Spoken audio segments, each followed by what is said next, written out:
Logika orang-orang Partai Demokrat ini bagi saya nggak masuk akal gitu. Tapi saya paham apa namanya kegelisahan atau ketakutan dari kubu AHY gitu. Karena ya gimana? Mereka itu kuasa hukumnya Bambang Wijoyanto.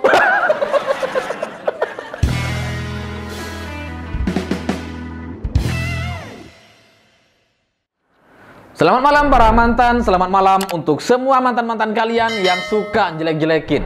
Tapi setelah kita balas, dia nggak terima. Situasi semacam itu bagi saya mirip sekali seperti cerita antara Demokrat dengan Yusril Iza Mahendra hari ini. Karena seperti yang kita tahu, Yusril ini pernah menjadi menteri di era Pak SBY. Nah, hubungan antara menteri dengan presiden kan mestinya baik gitu ya. Kenal secara personal, kenal secara psikologinya seperti apa, sering ketemu, paham lingkungannya seperti apa gitu ya. Pokoknya paham banget lah. Tapi hari ini Yusril malah menjadi pengacara Demokrat versi Muldoko. Ini seru banget gitu. Dan wajar kalau kemudian elit-elit Partai Demokrat dari Andi Arief, Rahlan Nasidik dan lain-lain gitu kepanasan. Yang paling lucu adalah Andi Arief. Dia bilang bahwa dulu anak Yusril itu maju di Pilkada 2020 itu sesuai dengan ADART Demokrat. Kok sekarang setelah ketemu Muldoko malah mau mempermasalahkan, malah mau judicial review gitu ya. Lalu kemudian dijawablah sama Yusril Iza Mahendra gitu ya. Yusril bilang begini, dulu anak saya maju di pilkada itu tanpa Demokrat pun udah bisa, udah cukup kursi. Tapi Pak SBY maju di pilpres kalau tanpa saya, tanpa tanda tangan ketua umum Partai Bulan Bintang, nggak bisa katanya. Selamanya SBY tidak akan pernah menjadi presiden. Ini telak banget lah, telak banget gitu. Telak gitu. Niatnya mungkin mengungkit-ungkit kebaikan di masa lalu, dia malah lebih hutang budi sama Yusril ternyata. Lalu Andi Arief menjawab dong. Dia bilang, ya jangan mungkin-ungkit masa lalu, koalisi itu biasa lah. Gimana? Koalisi itu biasa. Yang mungkin duluan kan situ, kok malah sekarang malah gak usah mungkin-mungkin masa lalu. Gimana ceritanya gitu. Dan yang menjadi lebih lucu adalah Andi Arief ini membuat percakapan imajiner antara Hakim dengan Yusril gitu. Tapi pada intinya dalam fiksi itu Andi Arief ini coba mengarahkan bahwa Yusril ini kan dulu pada tahun 2020 dia mengakui ADART Partai Demokrat itu sah gitu ya. Tapi sekarang kok malah mau dipermasalahkan, kata Andi Arief. Ya Yusril langsung menjawab bahwa ya memang dulu sah gitu. Yang bilang nggak sah siapa? Ini kan coba mau direview nih katanya. Sekarang kok masih sah kok katanya.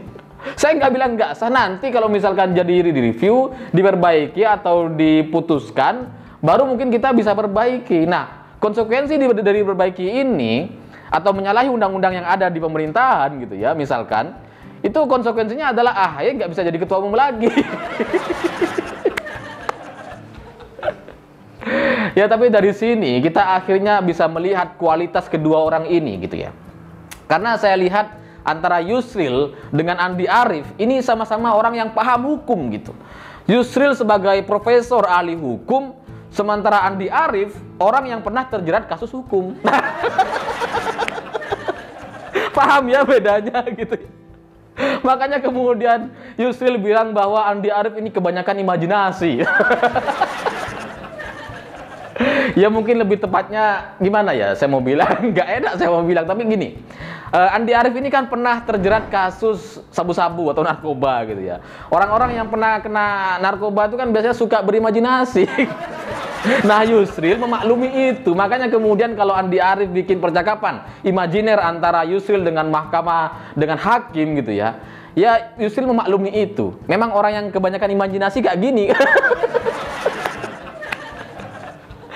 Lalu kemudian Rahlan Nasidik, ini lebih lucu lagi, dia bilang bahwa kalau ADART di Partai Demokrat ini mau dipermasalahkan, ya coba dong buka ADART partai lain. Coba itu juga dipermasalahkan. Ini lucu bagi saya gitu. Karena partai lain kan nggak ada masalah.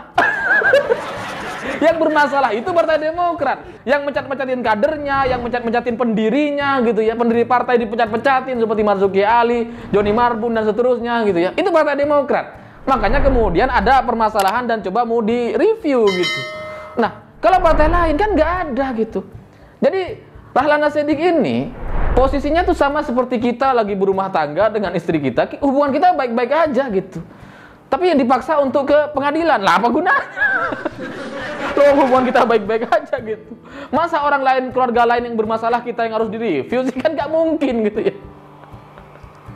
Jadi kasus ini tuh ada permasalahan, ada RT ini dipermasalahkan ya karena ada pemecatan secara sepihak. Itu yang kemudian mau coba direview oleh Yusril gitu. Bagi saya sebenarnya orang-orang Demokrat ini nggak perlu kaget, nggak perlu takutan lah sebenarnya. Karena bagaimanapun Yusril ini kan memang pengacara.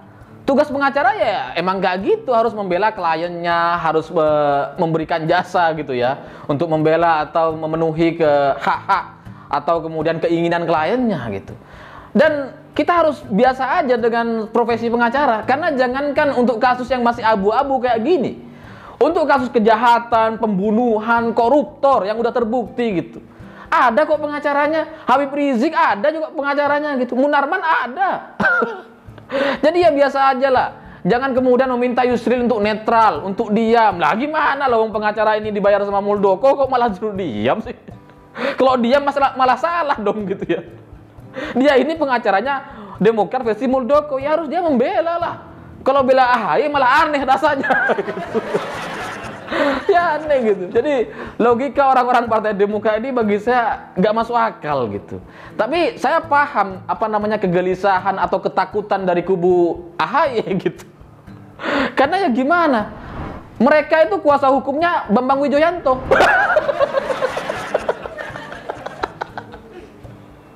Karena kebayang nggak? Dulu ketika Pilpres ada sengketa gitu, kan dua orang ini pernah beradu gitu di pengadilan gitu ya. Yusril belain Pak Jokowi Maruf Amin, Bambang Wijoyanto belain Prabowo sama Sandiaga Uno. Nah. Jadi udah kebayang tuh ketakutannya gitu. Dulu kan sempat dipermalukan banget sih Bambang Wijoyanto ini. Pernyataan-pernyataannya tuh lucu-lucu gitu. Ini ibarat tim sepak bola, udah pernah kalah telak gitu, dihadapkan lagi, ya takutlah yang kalah. Dan selain itu, saya juga paham kenapa orang-orang itu panik gitu. Karena kepanikan itu selalu tentang dua hal. Pertama, dia tahu dia punya permasalahan atau kesalahan gitu ya. Kedua, dia takut untuk kalah. Cuma dua hal itu, pasti cuma dua hal gitu. Itu sama seperti kita pulang kerja gitu ya, lalu kemudian HP kita dipegang sama istri. Wah. Itu kan kadang-kadang panik gitu. Panik kalau kemudian waktu itu, hari itu ada chatting yang menyenangkan di luar sana gitu. Panik lah, nanti dibaca gimana ini lah. Itu orang panik. Tapi kalau misalkan kita nggak punya kesalahan, nggak ada sesuatu yang salah dalam ADART itu gitu ya, ya udah hadapi aja, biasa aja gitu. Siapapun lawannya, Yusril sekalipun itu bisa kalah kok gitu. Dan Yusril ini juga sebenarnya kan udah sering gitu jadi pengacara. Misalkan ketika Golkar, dia ngebelain Abu Rizal Bakri gitu ya. Meskipun pada akhirnya Golkar gak jadi ke pengadilan dan islah gitu ya. Abu Rizal Bakri dengan Agung Laksono kemudian sepakat untuk tidak nyalon lagi dan kemudian menyerahkan kepada nama-nama baru yang kemudian terpilihlah Setia Novanto. Lalu Yusril juga pernah menjadi pengacara di dualisme di P3 gitu ya. Bahkan Yusril ini pernah jadi pengacara HTI. Pernah gitu. Jadi bisa kok dikalahkan orang ini. Santai-santai saja lah gitu. Yakin aja kalau bener gak mungkin kalah gitu. Nah yang namanya Yusril ini itu udah biasa, memang pekerjaan dia sebagai pengacara itu ya memang kayak gitu ya. Cuma Partai Demokrat ini nampaknya kaget banget karena takut mungkin takut terulang seperti cerita di Pilpres 2019. Bambang Wijoyanto ngadepin Yusril, wah telang banget itu. Itu ibarat Real Madrid lawannya apa itu ya? Persis Solo lah. Pasti kalah telak itu. Cuma pada akhirnya cerita Partai Demokrat ini mengingatkan saya kepada cerita banyak masa lalu gitu. Karena soal kudeta, soal pengambil alihan partai dan seterusnya itu memang sangat dekat sekali dengan SBY. Jadi kalau saya mau bisa bilang begitu, sebenarnya AHY hari ini itu mendapatkan karma dari cerita-cerita atau perlakuan sikap-sikap bapaknya dulu gitu. Karena kalau dipikir-pikir, ini mirip seperti yang terjadi kepada PDI dulu. Yang disebut-sebut bahwa SBY ini terlibat dalam kuda tuli gitu, dalam penyerangan terhadap kantor DPP, lalu kemudian membunuh banyak orang waktu itu, membunuh kader-kader PDI. Jadi dulu itu kan pernah PDI itu mau diambil alih, lalu kemudian diambil alih oleh penguasa gitu ya, oleh Soeharto waktu itu. Lalu kemudian Ibu Megawati ini bikin partai baru yang namanya sekarang itu PDI Perjuangan gitu. Yang PDI aslinya yang sebelumnya itu diambil alih sama penguasa gitu. Nah, mirip seperti sekarang ini. Muldoko itu bagaimanapun masih bagian dari penguasa. Ya dia KSP gitu kan, masih sampai sekarang gitu ya.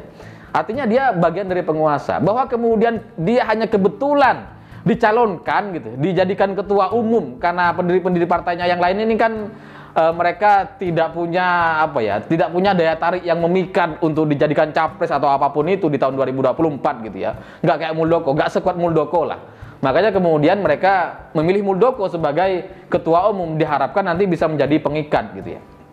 Maka sekarang ketika Demokrat itu mau diambil alih oleh Muldoko gitu, itu sama seperti cerita dulu PDI diambil alih oleh penguasa Soeharto waktu itu gitu.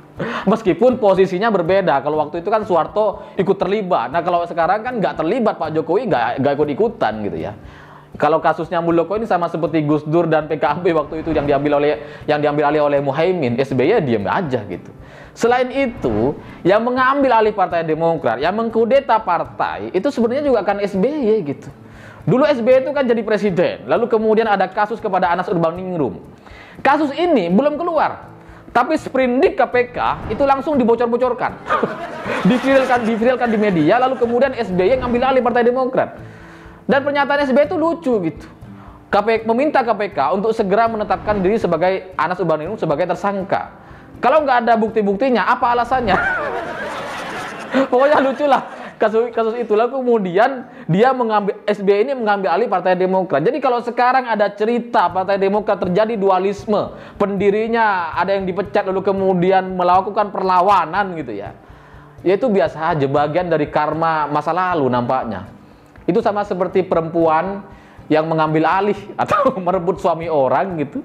Tapi pada akhirnya dia juga suami yang sudah nikah gitu, diambil alih sama orang lain juga.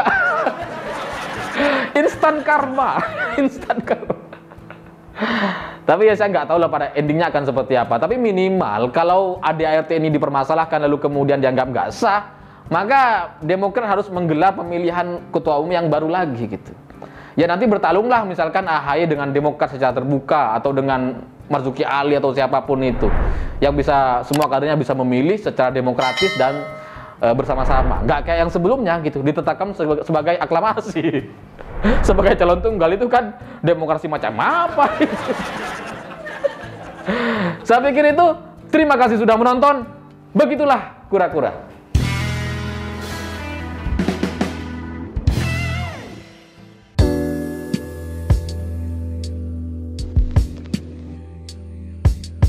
you